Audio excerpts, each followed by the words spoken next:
Québécois, nous sommes Québécois. Le Québec sauve la fête, s'il ne se laisse pas faire. Bonjour, mon nom est Angelo Finaldi. À 18, 19, 20 ans, je veux dire, on se retrouvait dans des situations comme ouvrir au forum pour The Doors, pour The Who. Donald K. Donald, c'était mon gérant à cette époque-là. J'ai même habité un petit peu chez eux, parce que ça n'allait pas avec mon père.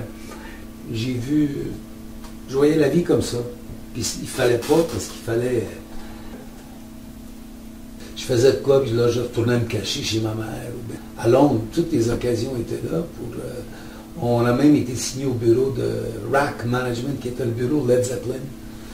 Puis il y avait à cette époque-là, il y avait un producteur, Mickey Mouse, qui s'appelait, lui, il produisait... il produisait les Animals, Jeff Beck, même là, pas fité, là, ça allait pas. Bon, j'ai loupé ça aussi.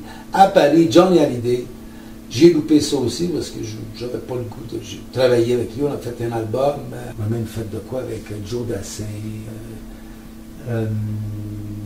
Demis Rousseau. Moi, Claude Dubois n'était pas content parce qu'on devait faire une affaire avec lui, puis Jacques Dutronc au radio, puis on est parti avec Hallyday. On était tannants, on n'était pas drôle. J'ai passé un bout de temps aussi, moi, avec Nanette. J'étais comme ça, allait sûrement. Parce que Nanette, il faut l'admettre, elle a eu plusieurs cavaliers. Une écurie, quoi. Un régiment de cavaliers. Nanette Workman, c'était une belle affaire ici. Ça a commencé avec un pick-up, une chanson de La Belle, là, Voulez-vous coucher avec moi? Elle avait fait Lady Marmalade. Oui, Lady Marmalade. Là, ça a commencé à faire les chansons que nous, on faisait ici. Et à un certain moment, il y a Clive Davis, qui, à cette époque-là, je crois qu'il était directeur d'Atlantic Records. Lui, il voulait la chanson Danser, danser. Juste ça. Il y a une sensualité dans son français qu'elle n'a pas en anglais. Bon. Et moi, Tata, j'ai pas voulu danser en français qu'ils prennent ça, cette chanson-là. Parce que dans ce temps-là, tu sais, chanter en français, Tata, c'est marqué ici. Est-ce qu'on le voit? Donc, j'ai loupé un autre shot. Là. En même époque, vu qu'elle avait un LP là, qui était sorti là-bas, on a été demandé d'ouvrir pour Wings, Paul McCartney à Boston. Puis encore là, j'ai tout jeté à terre parce que je me sentais insécure, je ne trouvais pas qu'on avait un bon groupe, je me sentais diminué. Et puis après ça, une couple d'années après, on devait se marier à Las Vegas. Et puis j'ai paniqué, parce que je sais pas, je voyais pas tout ça. Puis j'ai trouvé une excuse pour ne pas me marier. J'ai demandé, combien de temps on va être parti? Elle a dit 2 semaines. J'ai dit, tu veux dire que je ne jouerai pas de bass pendant 2 semaines? Ça a été fini. L'année d'après, elle m'a flushé. C'est quasiment sortir avec le démon. Voilà. Dater le démon. Tu sais, tu sors avec lui pendant un bout de temps. Tu sens le feu. Tu sens le brûler. Et finalement, j'ai atterri à Los Angeles. Le groupe Toto. On travaillait aussi avec le gérant de Robert Palmer, l'autre de Bruce. En tout cas, toute la gimmick. Puis même là, ma tête n'était pas encore vissée. Ça n'allait pas bien. Finalement, là, j'ai atterri avec Luc Plamondon encore, parce que lui, on avait déjà travaillé ensemble. On a fait des choses pour Diane Dufresne.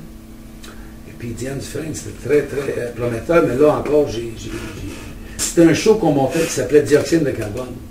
Et puis moi encore, là, je suis venu fou, et puis il m'attendait à Paris, toute la gang, là, pour faire l'album. Je ne me suis pas présenté, là, je ne me sentais pas bien. On ne se sent pas bien. Ça, il faudrait demander à des gens comme... je ne sais pas, au niveau là, de Brian Wilson, là, des Beach Boys, mais lui, il a souffert de ça. Qu'est-ce qu'il y a quand on se sent comme ça, quand on se sent diminué dans la vie comme ça? Genre, je vais donner un exemple. Disons, tu prends ta douche, tu te rases. Un soir, il est samedi soir, là, tu as un âge où tu peux sortir et tout ça. Avant de sortir, tu te regardes dans le miroir, puis là, où c'est que tu t'en vas? T'es-tu à la face? Qu'est-ce d'imbécile de lait? Laisse donc chez vous. Ça commence comme ça. Puis là, t'es chez vous. C'est ça qui arrive. Puis là, des fois, t'es comme, tu veux jouer, tu sais, puis il y a quelque chose il y a quelqu'un qui te tient en arrière comme ça. Mais là, maintenant, il n'y a plus... Parce que quand moi j'étais jeune, disons, nous, notre mentalité, c'est de WAPS, d'italien, italo, qu'on venait ici en immigrant. Les temps étaient durs pour des immigrants. Tu ne disais pas à tes parents, je suis en dépression, nous autres, va donc à l'école, va donc travailler, arrête, mange, mange. C'est comme si 2 assiettes de pâtes avec des boulettes, puis ça allait guérir la dépression. T'sais. Donc, j'ai demandé pardon à Luc Plamondon, j'ai demandé pardon à plusieurs gens.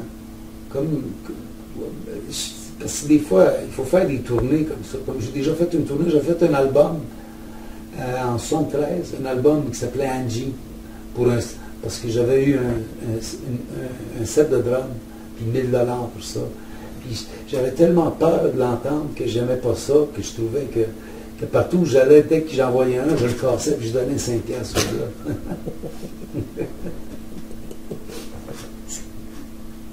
Savez-vous que Michel Chartrand, il y avait des femmes, là. Puis moi, je couchais souvent chez eux. Je couchais les fins de semaine chez M. Chartrand. Je l'aidais à rentrer le bois parce que mon ami Tony Roman, qui est décédé, il sortait avec une des filles de M. Chartrand. Et il y avait la grande Mme Chartrand, Simone, qui était là. Et puis, mais c'est un coquin, lui. C'est un coquin. Je m'en souviens, parce que nous, on était jeunes. Moi, j'étais jeune. Tu sais. Je me souviens une fois, je ne sais pas si c'est Nanette ou une autre fille. Je faisais un acte sexuel complet. Puis j'étais évidemment, j'étais de dos à lui, il a ouvert la porte, puis je sais qu'il me regardait, mais pendant un bon 3-4 minutes, puis il ne fermait pas la porte. Puis moi, j'ai arrêté de respirer tellement que j'étais mal. C'est quand même M. Chartrand. Puis là, il voyait quoi? Il voyait juste mes fesses poilues. Italiennes, tu sais.